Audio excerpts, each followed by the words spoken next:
If I don't have anyone to push the brake pedal for me, I just use a block of wood and slide the chair forward to hold the brake pedal while I look around the back to see if any of my taillights are out. With the brake pedal pressed, I can look. This light is out. I can look on the other side. See, this light is on. All right, we're gonna take these two bolts off to get the taillight off and then to replace the bulb. All right, now with those two bolts taken out, you want to grab the taillight with both hands and you pull it straight back. You should hear a pop, and it would just be these two push pins coming out of the car.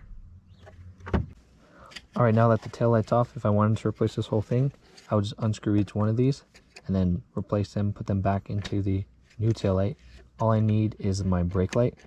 So I'm going to unscrew that one, pull the old bulb off, put my new one in, and then before I put everything back together, I'm going to test it to make sure it works. Okay, the brake pedal is being pressed right now, and the light works. Now I'm just going to screw it back into the socket and then put the taillight back into the car.